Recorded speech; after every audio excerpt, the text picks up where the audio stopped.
G'day and welcome to our Playing a Bigger Game in the New Year session. This is going to be a short session, but it's going to be quite a powerful session because this is going to set up the kind of work and what you want to achieve this year, in the new year ahead of you. So I'm not going to be able to be with you in person this week because I'm traveling and doing some work, but I'm going to be with you in virtual way via this video. And, we're going to be doing some good work together, even though I'm not there with you face to face. What we're doing is, at the beginning of most years, it's a time when we often reflect on the year that we've just had, and when we look forward to the year that we would like to have, and we start asking a bunch of questions. How well did I do last year? And what else do I want to achieve next year? This year, what I'm doing is I'm actually using some of the very, very recent neuroscience research to reorganize some of the ways that we rate our year. Some of the things which motivate us are a little bit different to what traditional goal setting tends to suggest. So I've reorganized the scoring system this year, and I'd like you to have a look at what last year looked like and what next year is going to look like. It's going to be something that you do a fair bit of work on, actually. So I've printed out, or I've created a PDF document for you to print out so that you can actually do some work on it. And one of the first things that I'm going to get you to do is rate your year, and I'd very much like you to take a photo of that and send it down to me, or email it to me, and I'm absolutely certainly going to ask you to bring that along next coaching session, because I'd like to have a bit of a look at it and a talk about what it is that you would like to make sure happens this year. So let's get started. There is a PDF download with this video. Please make sure you've got that, print that out and have a look at it, because that's going to help us get through this year and this program. Okay, the first exercise that we're going to do is rate your year. What I want you to do is I want you to look back at the year that you just had and give yourself a score. So where 1 is, I didn't do really well in that area of my life, and 10 is I couldn't possibly have done any better. I achieved everything I wanted to achieve. I'd like you to rate yourself on these 20 different elements of your life. So let's go through them a little bit. The first one is goal achievement and results. So when you were sitting here this time last year and you thought, okay, I'd like to achieve this in my year, I'd like to earn this much money, I'd like to get healthy, or all those New Year's goals and those resolutions that you made, how would you rate your achievement of those last year? So from 1 where, I didn't really achieve any goals, I just kind of ambled my way through the year, to, wow, I achieved every single one of my goals and it felt really good, would be at the other end. If you're in the middle, you achieved some goals, but you didn't really smash all of them, okay, maybe rate yourself a 5 or a 6. So the first one is goals achievement. The second one is purpose. Now, that takes a little bit of explanation. To rate yourself on purpose is to rate yourself on how fulfilling you found your life and your work last year. So, was what you do part of your purpose? Was it fulfilling, and was it using the kind of skills that you really enjoy doing and enjoy using? So, for example, if you work in real estate, for example, and your purpose for working in real estate is obviously to have a good career and earn some good money, but also to connect with people and really help people get into the home of their dreams, well, then you're right on purpose if you've managed to do that. So if you've done that really, really well, rate yourself pretty highly, 7, 8, 9, 10 even. If the work that you're doing isn't on purpose, or you feel like it's a real effort and you're just not completely aligned with the work you do, then rate yourself a little bit lower. Now, number 3, health. Okay, this is not only your physical health, but your emotional health and your psychological health. So rate yourself on your overall health. How was your health last year? Your physical health, if you are carrying a bit more weight than you'd like to, or that you're not as fit as you'd like to, or perhaps you've really suffered a lot with anxiety or stress this year because of work or personal reasons. I want you to rate yourself for a general health score. 1, 2, 3s, wow, I didn't have a healthy year. And 7, 8s, 9s, I had a great healthy year. I'm in a good state of mind. My body and my mind are in good health. Okay, number 4. I want you to rate your holidays and rejuvenation activities. Now, holidays could just be a weekend away up in the Hunter Valley, or it could be, a great overseas holiday with the family. Whatever your holiday is, I don't mind, but the important part of holidays is that you feel rejuvenated and re-energized. So I want you to rate yourself out of 10 for holidays. If you did all the holidays that you wanted to do last year within your means for that year, great, rate yourself pretty highly. If you intended to do holidays but really didn't do many holidays last year, then maybe that's a little bit lower. Okay. The next one we're going to rate ourselves on is fun and happiness. Now, the other way of describing this is happiness boosters. Activities that you do daily, weekly, monthly, annually that are fun and contribute to your happiness. Happiness booster is a term coined by Harvard lecturer Ben Tal-Shahar, who lectures in positive psychology, and he suggests that you need happiness boosters into your life, things that lift your mood and lift your happiness. So I want you to rate yourself on things that you did that were fun and that boosted your happiness last year.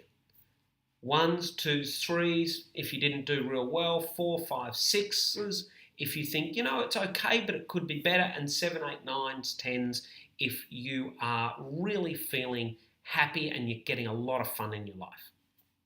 All right, number 6, mastery. Mastery and learning.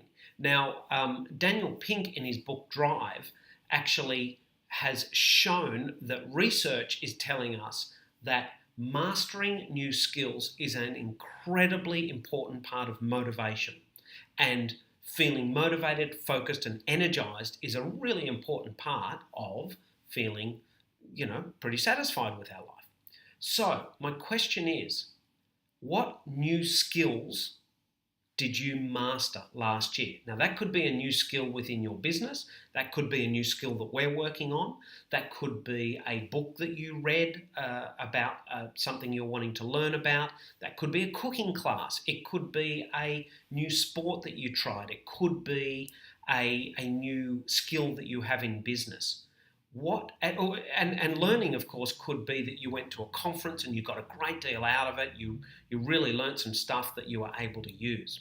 So let's rate your level of mastery and learning. Again, lows, 1s, 2s, 3s, if you didn't really feel like you learned too many skills last year, and higher marks if you feel like you're really mastering new skills and learning great new stuff. Now, along with that, number 7 is the quality of your mentors and your teachers. Now, mentors come in many forms. Obviously, I'm your coach. I'm one of your mentors.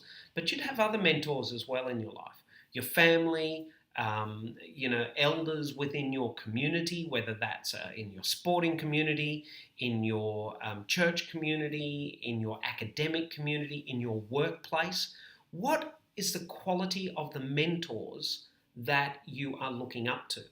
Now, one of the really cool things about mentors is that you don't necessarily have to have a personal relationship with them to be using them as a mentor, because books and videos and all sorts of great opportunities arise now for you to be mentored to learn from some pretty great things.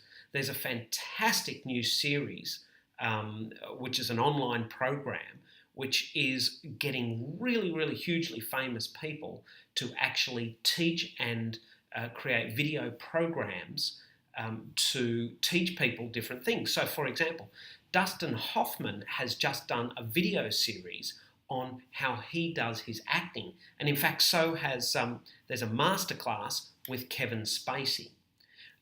There's James Patterson, who's the prolific and probably most successful novel writer of our generation, has done a masterclass on learning, and Jay-Z has just done a masterclass on performance and capturing attention from the stage. So even though I don't know Jay-Z personally, I can learn and he can be my mentor by listening to what he says about presentation and performing. Who could be your mentors and what is the quality of them? Now, one of the reasons I ask about mentors is that it's been shown that we become the average of the people that we spend the most time with. And it's really important that you spend some time with some mentors who are a little ahead of you. So what's the quality of that? Okay, number 8. Relationships. Now, there's 2 levels of relationships I want you to rate yourself on. Work relationships. What's the quality of your work relationships? Again, 1s, 2s, 3s. If you think, wow, last year I actually had quite fractious relationships with my work colleagues or my business partners. If it was neither here nor there, okay, 4s, 5s. If it was really great and as a team you have great relationships, then again, mark yourself really highly. Now, what about your personal relationships? Your partner, your family, your friends, your relatives. Again, neuroscience is showing that our satisfaction with our life has an enormous amount to do with personal relationships. So I want you to rate yourself on personal relationships. 1s, not very good. 10s, if it's outstanding. Okay, now we get into some of the classic kind of goal rating areas. Money, your business revenue. How was that? How was that last year? Did you hit the kind of goals you wanted to achieve, or is it a long way short? Rate yourself on that. Now also, I want you to rate yourself, going over into the column on the right-hand side, now, money, personal income. Did you earn as much as you would like to earn? Now, in fact, your individual earning capability has a lot to do with all of the goals that you put in place. But for last year, what I want to know is, did you earn enough? How satisfied are you with how much you earn? 1, not very satisfied. 3s, 4s, 5s, moderately satisfied. 10, I absolutely earn enough money to have a great life. All right, now the next one, investments. With the money that you earned, what's your level of satisfaction with the way you used that money? Did you use that to invest for the future, for things you believe in, whether that's contributing to charities, or whether that is investing for yourself, or investing in your business, or investing in your education? What did you do with the money? How satisfied with you are that? Okay, next one, planning and goals. Now, this time last year, what's your level of satisfaction with the planning and the goals that you did? Was it low? Was it okay? Or was it really good? Now, the next one's kind of interesting. While you've maybe done really well with the planning and the goals, how did you do with the action? Actually getting into action toward the goals. Now, I know a lot of people who are really good at setting goals, but not that great at getting into action to achieve them. So, and that's a lot of the work that I do. So, how well did you do with action towards your goals? Now, the next one is one that a lot of people really struggle with, time management. Let's rate your time management. If you were running around multitasking, feeling really stressed, like you never had enough hours in the day to get everything done, then obviously you'd score last year a little bit lower. If you had plenty of time, you were relaxed, you were able to achieve everything you wanted to achieve, you weren't stressed for time, then score yourself higher. And associated with that is your level of productivity. Did you produce stuff that you were really happy with? Was your level of productivity really good and satisfying, or was it a little bit not quite up there? And going along with that, how did you measure it? What was your measurement of not only your progress, but your measurement of your business activities, the measurement of your health and your personal activities? Because there's some very interesting research suggesting that even if we don't do anything different, if we just measure what we do, we will get better by between 10 and 20%. So if you want to lose weight, just measure your weight. You will naturally get better, lose about 10 to 20% of your goals. If you would like to increase your income, then measuring it every week or every month, you will naturally get better and better at it. Okay, coming along to number 18, decision making. What was the quality of your decision making last year? Was it, you felt confident, you made good decisions, those decisions turned into really good results, or did you find yourself procrastinating and putting off decisions and not making decisions? And then what would often end up happening if you don't make decisions is that things kind of happen to you that are out of your level of control, and you're forced into a decision that may or may not be the best for you. So, what's your level of satisfaction with decision making? Low or high, or in between? Okay, number 19, stress, anxiety, and crisis management. This is the tough stuff. What was the level of stress? Now, that could be money stress, that could be team stress, that could be personal stress, health stress. What's the level of stress, anxiety, worry about the future, or even dealing with crises in your life last year? I want you to rate that out of 10. All right, now finally, leadership. Now, leadership isn't just you leading a team. That could be you leading a sports team or a charity team or a community team or your work team, but it could also be leading yourself. So leadership is about setting a course and heading off towards it, and really enrolling everyone, all the stakeholders in that leadership, and getting them to a goal. So how do you rate yourself? How do you rate yourself on leadership? Okay, so we've gone through 20 essential aspects of last year. What I want you to do is put your scores down, take a photo of it, get the phone out now, take a photo and email it to me. And we're going to talk about this in the next session. And particularly, what I want to know is what areas of those, what are the areas that you really, really would like to be different this year? Okay, so we've got our scores. We're going to get on to the next step, which is focusing on what we're going to do about it. Now, what I want you to do is, I want you to look at what needs work over the next 4 weeks. What are we going to work on in the next month? What are we going to work on mid-year? What are we going to work on towards the end of the year? And you know what? In the next page in the document, I've actually done, sort of described it in the outer game and the inner game. So, what I want you to do is I want you to put down what your top 4 things were, so that we're focusing on fewer things but getting them done.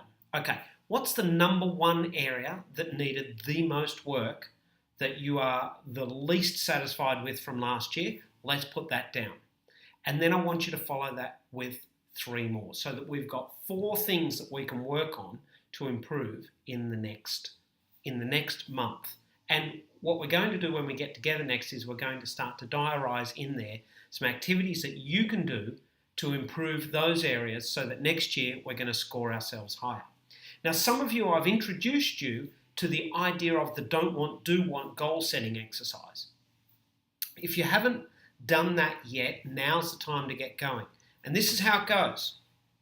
On the left-hand side, what I want you to do is I want you to put down all the things you absolutely don't want to happen this year.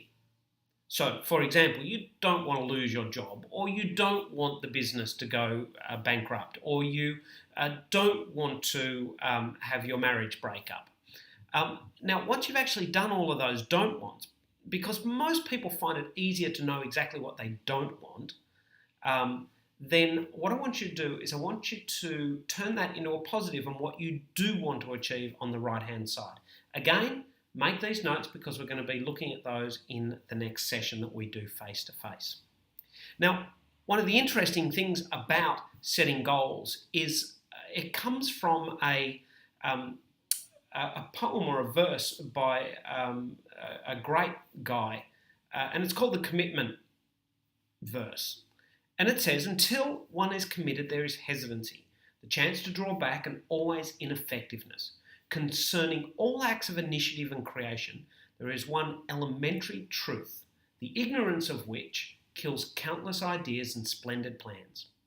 That the moment one definitely commits oneself, then providence moves too. All sorts of things occur to help one that would never otherwise have occurred. A whole stream of events issue from the decision, raising in one's favour all manner of unforeseen incidents. Meetings and material assistance, which no man could have dreamed of, would have come his way. Whatever you can do or dream, you can. Begin it. Boldness has genius, power, and magic in it. Begin it now. So what I want you to do is I want you to look at what you've done today and what we can begin. What the final part of this is maybe to put down what some of your personal bests were for last year. What was your top earning month? What was your best health record? What was your weight? What was your best relationship? What was the most fun thing you did? What were some of the personal bests from last year? Because this is part of your measuring. We want to measure it and look at it this time next year. So when we get together next face-to-face, I'm going to ask you, what came out of this for you? There's typically a couple of things, a couple of areas that we look at which we want to work on over and above the overall business development work that we're doing. So have a great week. I hope you found this really helpful and really useful, and I'm really looking forward to seeing how you've rated yourself when we talk next. Have a great time. Talk to you soon.